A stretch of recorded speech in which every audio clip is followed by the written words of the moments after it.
Jail में बंद gangster अमन साहू के इशारे पर ऋत्विक कंपनी के प्रोजेक्ट कोऑर्डिनेटर शरद बाबू की हत्या की गई थी। अमन साहू के शार्प शूटर चंदन साहू ने शरद बाबू पर ताबड़तोड़ गोलियां बरसाई थी। इस बात का खुलासा आज हजारीबाग के पुलिस कप्तान मनोज रतन चौथे ने प्रेस कॉन्फ्रेंस कर किया।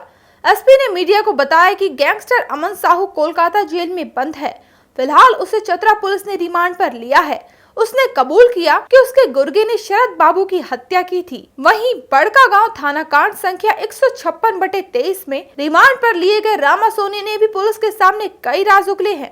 रामा ने हजारीबाग पुलिस को बताया कि एक साजिश के तहत रेकी कर प्रोजेक्ट कोऑर्डिनेटर शरद बाबू को मार डाला गया। शरद की रेकी खुद रामा सोनी ने करवाई थी। शूटर चंदन साहू अभी पुलिस गिरफ्त से बाहर है। उसे धरने के लिए पुलिस लगातार छापेमारी कर रही है। यहाँ याद दिला दे कि बीते 9 मई को ऋत्विक कंपनी के प्रोजेक्ट कोऑर्डिनेटर शरद बाबू को बड़का गांव थाना क्षेत्र के बरवाडी में गोलियों से भून दिया गया था। इस कांड में उनका बॉडीगार्ड भी बेतरह जख्मी हो गया था।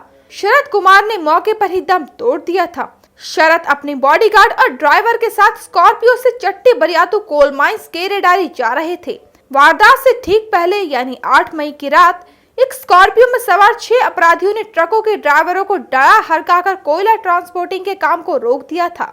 हजारीबाग पुलिस कप्तान मनोज रतन चौथे ने इस कांड को गंभीरता से लिया। बड़का गांव एसडीपीओ की देखरेख में एसआईटी गठित की। गठित टीम ने छापेमारी कर 15 मई को स्कॉर्पियो सवार सभी 6 संदेही गुनहगारों को धरकर न्यायिक हिरासत में भेज दिया। टेक्निकल सेल की मदद ली गई तो खुलासा हुआ कि गिरफ्तार रामचंद्र सोनी उर्फ रामा सोनी प्रोजेक्ट कोऑर्डिनेटर शरद कुमार हत्याकांड में शामिल था।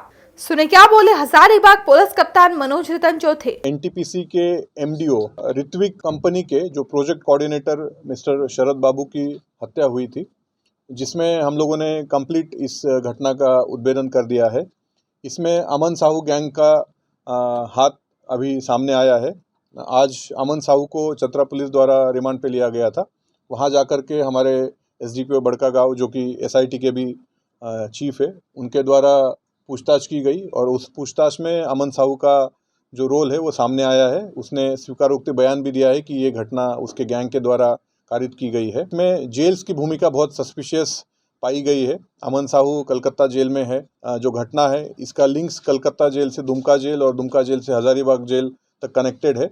उस पर भी हम लोग काम कर रहे हैं। इस घटना में मुख्य रूप से एक चंदन साव नामक जो शूटर है उसका इन्वॉल्वमेंट सामने आया है, जो अभी फरार है और उसके गिरफ्तारी के लिए मेरी टीम्स लगातार छापामारी कर रही है। इसके अलावा जो 8 तारीख के रात्रि में ऋत्विक कंपनी के ट्रांसपोर्टेशन एरिया में जो घटना हुई थी, उसमें रामा सोनी नामक जो व्यक्ति जेल गया है, उसको दोबारा हम लोगों ने आज रिमांड पे लिया है। और उस घटना के पूछताछ के क्रम में ये बात हम लोग को पता चली है कि रामा सोनी ने इस मर्डर के घटना में भी काफ़ी अहम रोल प्ले किया है। इसने पूरे घटना की रेकी करवाई थी। जिस गाड़ी से शरद बाबू चलते थे, उस स्कॉर्पियो की पहचान, उस गाड़ी के नंबर की पहचान रामा सोनी द्वारा की गई है।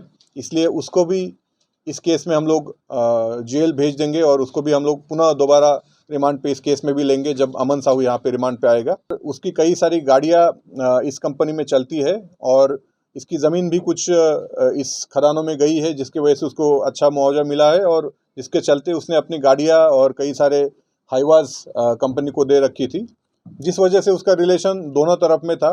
ये कंपनी के साथ भी गुड बुक्स में रहने की कोशिश करता था, जिस वजह से जो 8 तारीख की घटना में इसका रोल आया है वो साबित हो रहा है।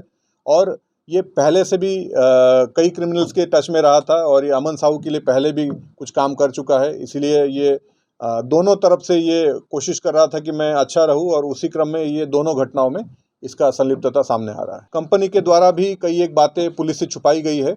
जो इनको थ्रेट मिल रही थी, चाहे पैसा का जो डिमांड हो रहा था, उसको कंपनी के द्वारा पुलिस से साझा नहीं किया गया है। चूँकि हजारीबाग आने वाले दिनों में एक बड़ा इंडस्ट्रियल हब होने वाला है और यहाँ कई तरह की कंपनियाँ आएंगी।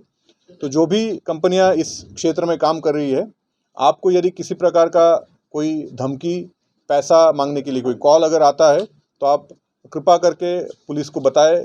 आप सूचित करें कि आपको किस नंबर से किस व्यक्ति द्वारा किस प्रकार की धमकी दी जा रही है, ताकि पुलिस उन सभी लोगों को आइडेंटिफाई करके उन पर जो कानूनन एक्शन है वो त्वरित ले पाए। कोहराम लाइव के लिए हजारीबाग से ब्यूरो चीफ सुनील साहू की रिपोर्ट।